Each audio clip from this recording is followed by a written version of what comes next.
Okay, so in the Maimer in Daled, chapter Daled, 4 on page Tzadik there, and we'll get into it and we'll catch up where we are. With what we've learned until now, we'll understand the connection between the verse Es Hashem Hamarta, which means that you, Jewish people, have chosen Hashem, have made Hashem into a unique being, and Hashem has made you into His special nation. How that is connected, the Tefillin Demara Alma, it's connected to the Tefillin that Hashem wears. Remember at the beginning of the Maimer, we quoted first the verse that Hashem, you have made Hashem into your special being, your one unique being, and He has made you into His special nation. That was the verse we quoted. And the Gemara on this verse said that Hashem wears tefillin just like we wear tefillin. We wear tefillin that says Shema Yisrael Hashem Elokeinu Hashem Echad. Our tefillin proclaims the oneness of Hashem. Hashem wears tefillin that says Mi ka'amchi Yisrael ge'echad ba'aretz. Who is like your nation Israel, one people on earth. Our tefillin make Hashem into one, talk about Hashem's oneness. His tefillin talk about our oneness, our uniqueness. Right? So, brackets, Dagam should be tefillin demara al maksiv umika amchi Yisrael. So inyan Hashem hamircha. Even though Hashem's tefillin talk about the uniqueness of the Jewish people, Hashem hamircha, what Hashem says about us. But harishnei inyonim dehemarta ve'amircha shayachim zelazeh. But there's a connection between what we say about Hashem and Hashem says about us, as will be explained further.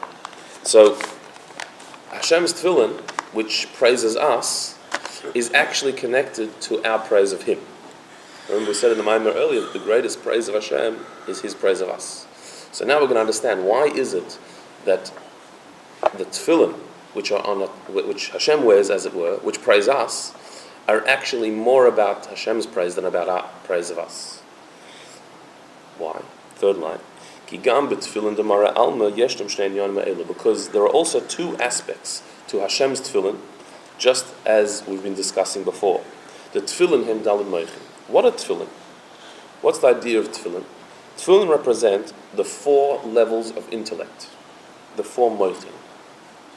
Like the 4 sections in the tefillin, the 4 parashiyos, and the 4 batim in the head tefillin, the 4 actual sections of tefillin, represent the 4 levels of intellect. Now, we're used to hearing about 3 levels of intellect, Chachma, Bina, and Das. But in Kabbalah it explains that really there's 4 levels, because Das, the third one, splits into 2 subsets. There's the Chesed side of Das, and there's the Gvura side of Das. So even though in general it's Chachma, Bina, Das, 3 levels, but Das itself splits into 2, and so it becomes 4. So 3 is really 4. That's why there's 4 sections of the tefillin. That's why there's the shin on the head tefillin that has 4 lines on it, even though there's the shin with 3 lines, because Chachma, Bina, Das becomes 4. Chachma, Bina, and the 2 subsets of Das. So the tefillin represent the 4 intellectual capacities, Chachma, Bina, and Das in its 2 forms. So, the idea that Hashem wears tefillin, there's 2 explanations to what that means. Aleph, the first is that when we call Hashem by the name HaKadosh Baruch Hu, the Holy One, blessed be He, we're referring to Hashem's emotive faculties, known as Zah, Zer Anpin. HaKadosh Baruch Hu menich tefillin hu hamshachas hamoichin lezah. And Hashem, HaKadosh Baruch Hu, wearing tefillin means Hashem draws down His intellectual powers into His emotions. Again, HaKadosh Baruch Hu refers to Hashem's emotional faculties, the spheres of emotions. That name. Yeah, HaKadosh Baruch Hu. And so, what does it mean that HaKadosh Baruch Hu wears tefillin? Well, tefillin represents intellect. HaKadosh Baruch Hu is emotion. That Hashem allows His intellectual capacities to be expressed in emotion. He draws down intellect into emotion. I thought the other way around. The emotion to be expressed in the intellectual capacity. No, you want to draw intellect into emotion. The intellect should direct and... Oh, intellect into emotion? I thought because before you said there was emotion above intellect. That's the second interpretation. The first interpretation is that intellect coming down to emotion. The second one is that which is higher than intellect into intellect. That we'll get to. And when you say Hashem has tefillin, is it always HaKadosh Baruch Hu?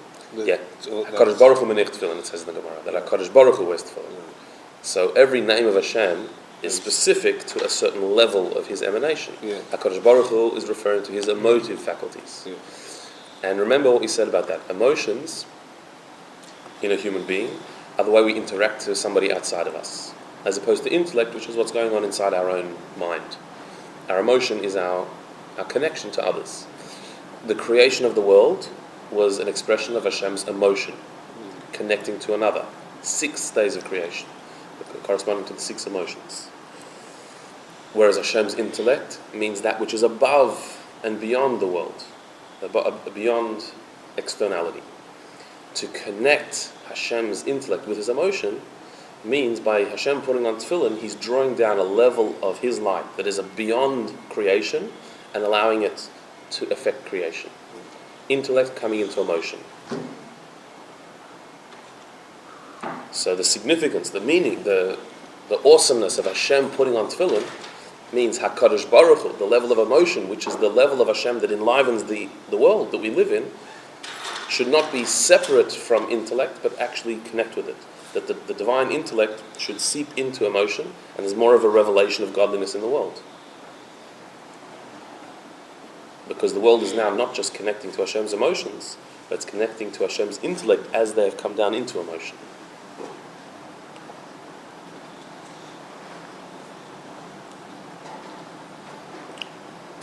The brackets at the bottom, at the beginning of the line, Hainu.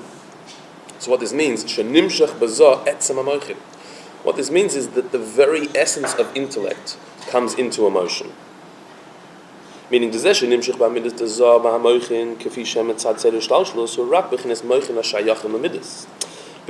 intellect always comes into emotion. The definition of emotion, the very nature of emotion is that it is directed by intellect.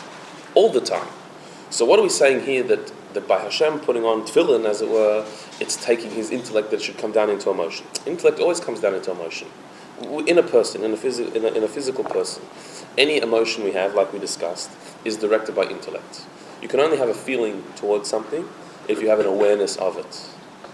So your intellectual state, the thing that your attitudes, the way you look at the world, your philosophies, your beliefs, your attitudes, all of these things are going to determine what you love and what you hate, what you're scared of and what you're attracted to.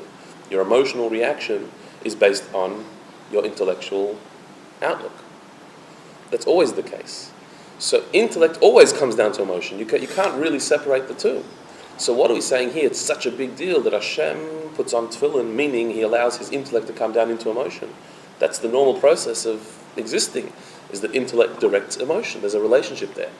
So no, the Rebbe is saying that when we say intellect comes into emotion, what do we mean? We mean that there's a part of intellect that relates to emotion. There's a part of our intellectual attitude to something that has a connection with emotion and leads to emotion. But that's not intellect itself, that's an extension of intellect. Here we're saying that intellect itself comes into emotion. What do we mean?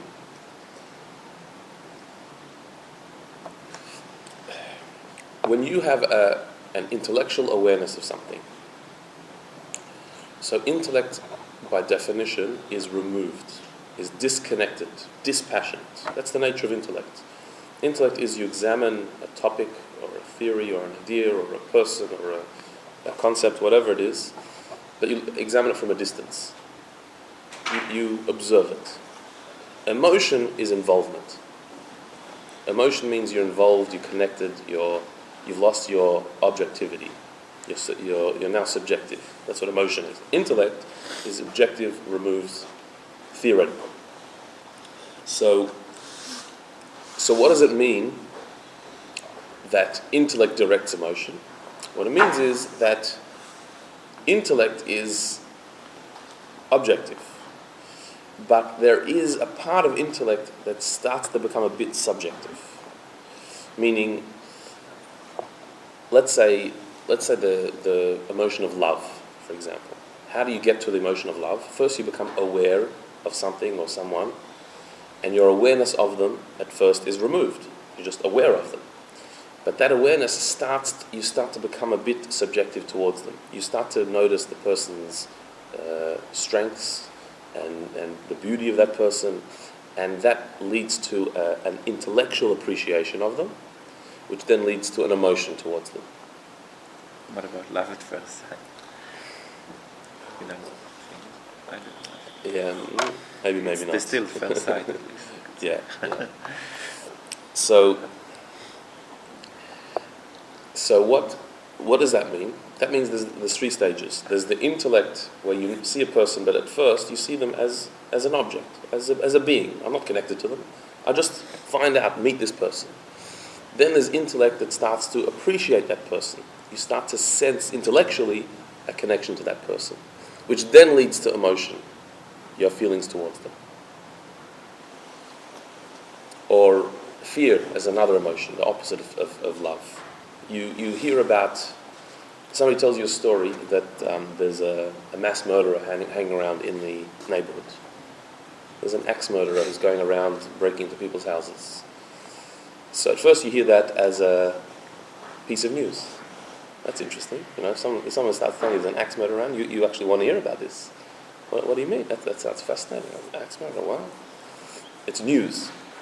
Then in your mind you say, hang on a minute, axe murderer in this area where I live, and you start to connect in your mind, well, that might not be good news for me.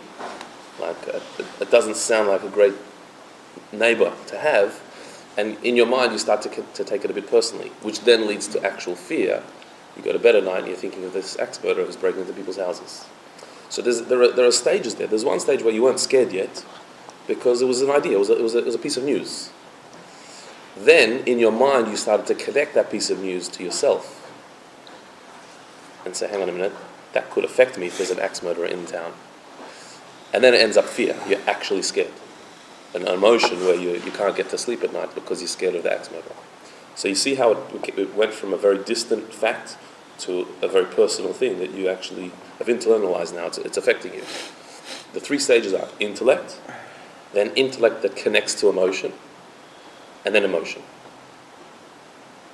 Right? To totally removed information, then a level where the information does apply to me, and then an actual feeling that this is affecting me now. That's the process. So any emotion is a result of intellect. There's some information, some awareness that I'm now taking personally. The process is that the intellect in its pure state doesn't affect emotion yet. It's too high, it's too removed from emotion. But as the intellect starts to seep in, that's when it starts to affect emotion, and it turns into an emotion. The information turns into a feeling. But that can only happen by the information becoming slightly watered down. It's no longer pure information, it's not theory anymore, it's headed towards emotion. And so therefore it's not as pure in its intellectual nature anymore. Meaning, once you've got a fear of something, you don't think as rationally anymore. Right? When you heard the news about this axe murderer, so there were details about it that were clear. As soon as you started getting scared of it, the details get very blurry, and you don't think clearly anymore once there's an emotion. Intellect, as it becomes emotion, becomes blurred. Same with a person. When you meet a person, you look at them objectively. When you have feelings towards them, you lose that objectivity and you don't see things clearly anymore, which is very good at the right time and not good at the wrong time.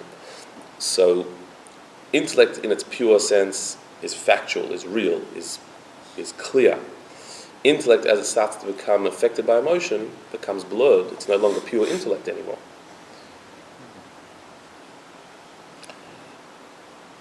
So the Rebbe here says, so what does it mean bringing intellect into emotion? if that's the normal, natural process, an intellectual fact becomes an emotional reaction. So what does it mean to bring intellect into emotion? It means intellect as it is in its pure form should come into emotion. If you have that, if intellect as it is in intellect, with its clarity and with its objectivity, if that can come into emotion, the emotion that results from that is a much more powerful emotion. If you can maintain clarity and allow that clarity to come into emotion, so then your emotion is real. It's not based on a hazy picture, it's based on a clear and real picture. So this, the Rebbe says, is what it means that Hashem puts on Tefillin. HaKadosh Baruch Hu, the level of emotion within Hashem, allows intellect to come in, not in the normal process where intellect that has become a bit emotional affects emotion, but intellect in its pure form comes down into emotion. In a person, what that would mean is that your emotions would be very true, very steady, clear, and based on reality. If your intellect, as it was in its pure form, with its clarity, would come into emotion, so then you would never lose that, never lose objectivity, and the emotion would be much more strengthened, much more based much more powerfully. In Hashem, what it means is that the level of Hashem that is completely beyond existence, intellect, as it is on its own, comes within the world and connects to the world. Not just the level of Hashem that is connected to the world, but a level of Hashem that is beyond the world enters into the world. There's a much more powerful divine energy that's being invested in the world by Hashem putting on Tefillin. Get it? Let's see it in the words, it'll be a bit clearer. Let's start the bracket again. What we're talking about here by HaKadosh Baruch Hu putting on Tefillin means that Zah, the emotional faculties of Hashem that enliven the world, should receive the very essence of intellect. Not just the drop of intellect that enters emotion, but the intellect itself.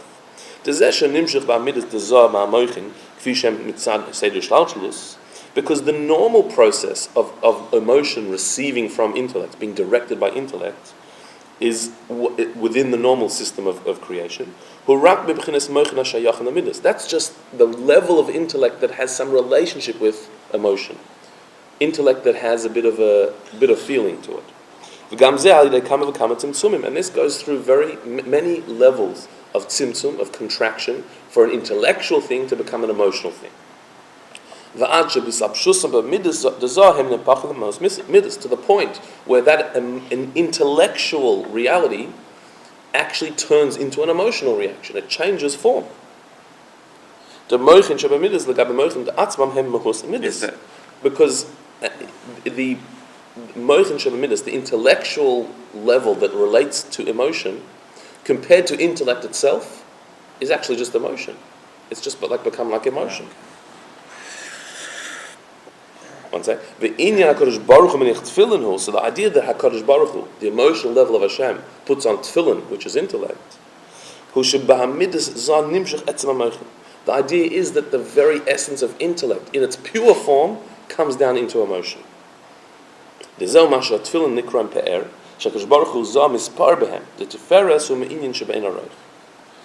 that's why Tefillin, we said earlier in the Maimer, are called pe'er, are called a glory, our dignity. To wear Tefillin, it elevates you, makes you a dignified being. Why particularly is it called pe'er? Because pe'er comes from the word tiferes, and tiferes is the level that is infinitely higher. Tiferes is the level of emotion that reflects intellect itself. While chesed and gvura are emotions that are much more subjective, and we are stuck in it, Tiferes is the level of emotion that reflects higher than emotion itself, that reflects intellect. So Tiferet is the sphere that you would say that the intellect and the emotions are at the right. Are much more balanced.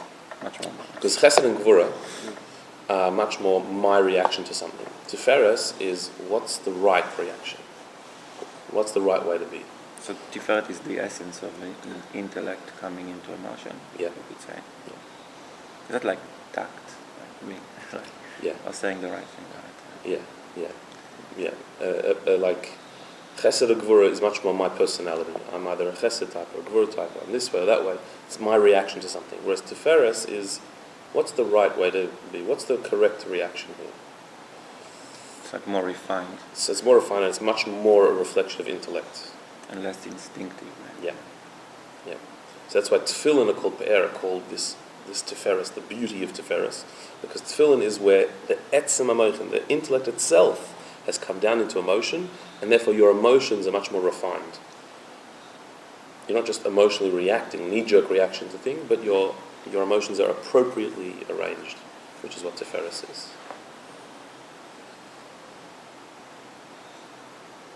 Is that clear? It's like for It's me, quite- always Tiferet was something when you.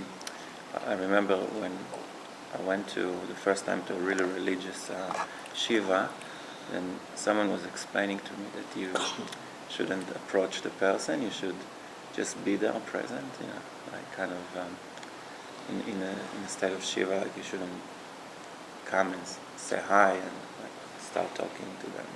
You should just like be there, try to listen. There was always like the thing that Tiferet was kind of more a reality, I guess. It's kind of you're there emotionally for them, but you're not really expressing it so much, I guess. Okay, so what this gave us is a bit more of understanding when we said that Hashem puts on tefillin, which at first was a totally metaphoric, abstract, symbolic, I don't know what it meant. What does it mean Hashem puts on tefillin? Now, we went, okay, let's go into more detail. It's HaKadosh Baruch Hu puts on tefillin. HaKadosh Baruch Hu refers to Hashem's emotive faculties. Emotions are that which we use to relate to others. So Hashem's emotions means the level of Hashem's being that relates to creation. And by definition, that level must be a limited level of Hashem. Because Hashem's essence is beyond creation. Only a limited light of Hashem is within creation. So generally speaking, creation receives from Hashem's emotive faculties a limited light of Hashem. But when Hashem puts on tefillin, what does it mean? It means that light which is invested in creation, emotions, has now received the light of intellect, which is the light that is completely beyond creation. It's become one with that. And so therefore, creation is the recipient of a light, not just of emotion, but of intellect. And not just of intellect as intellect usually relates to emotion, but intellect itself, which is completely beyond emotion, is now within emotion. So when is this happening? Like, When we put on tefillin. Oh, when We'll say later in the Okay. moment. When we put on tefillin, Hashem puts on tefillin. Okay. And of course, this does relate to our putting on tefillin as well. That when we're putting on tefillin, what are we doing? We're trying to connect intellect with emotion. But which level of intellect? Not the normal level of intellect that always relates to emotion, but the level of intellect that is so beyond emotion. It's completely objective intellect, higher than emotion. That level should come down into emotion and direct our emotions.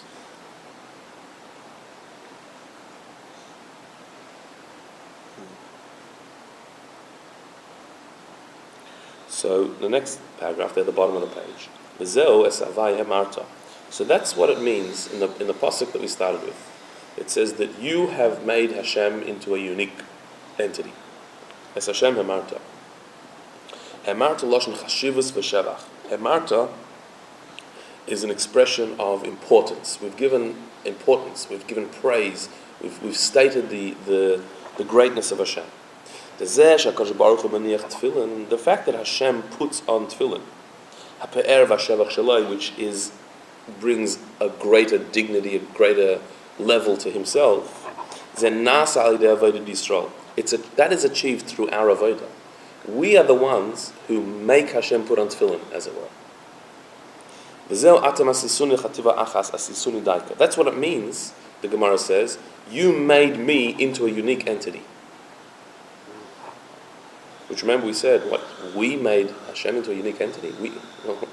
Why do we change in Hashem? He wasn't unique before, we made Him unique? Asisuni daika, no, you did, you made me unique. Because according to the laws that Hashem made the world with, the laws of Ishtalshalus, the system through which Hashem created the world, which is very measured and accurate,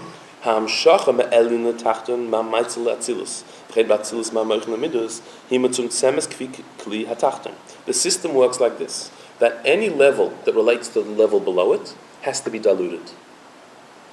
That Hishtalshalus is that every higher level relates to the level below it, but only through being limited, diluted, and dimmed. The light travels from one level to another, from the world of Atzilus to the worlds below Atzilus, or from the world of intellect down to the world of emotion, but to go down a step, it has to be diluted, dimmed, reduced, diminished. That's the system. But for Hashem to put on tefillin, in the ways we've explained, shehem dugmas shnei perushim de le'el b'havai echad chativa achas, yichud vav kei im yud kei, v'yichud havai im ani, zen asay de avodah Yisrael atem asisuni. For Hashem to do that that his light that's above should come into the world below, but not in a way that's diminished and diluted, but as it is above, so it is below, which we said is either the two ways we explained last time. Either Yud K coming into Vav K, meaning intellect coming down into emotion, or even higher than that, what we said was that the emotion that's above intellect should come down. The Keser, Ani Hashem, should come down into Hashem. However way we said, for that to happen, that's only through our avodah. We invite that to happen. That's through our serving Hashem. Again, the Hashem created the world in such a way that divine light is in the world. Of course, divine light energizes the world. But what level of divine light? What type of divine light? One that is very diminished and limited. Because higher and lower can only relate to each other if the higher limits itself to be handled by the lower. So Hashem's light is in the world from creation. Hashem did that. What we do through our serving Hashem, through doing mitzvahs, is that we make the world capable of more divine light than it was created with. We draw down more divine energy into the world, which means we make Hashem more vivid, more expressed in the world through our avodah. How is that expressed? That a light that before was beyond the world and could not possibly be in the world and is now invited into the world through our avodah.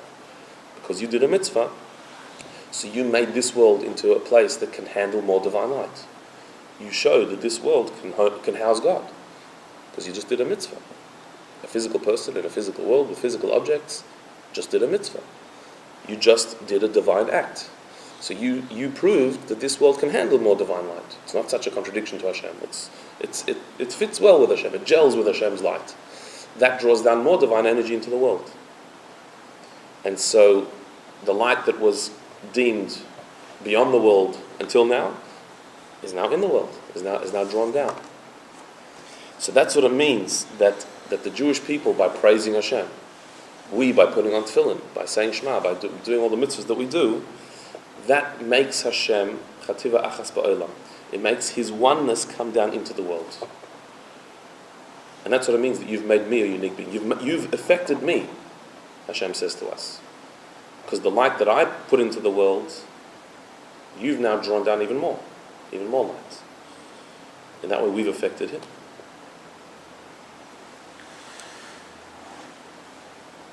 Right?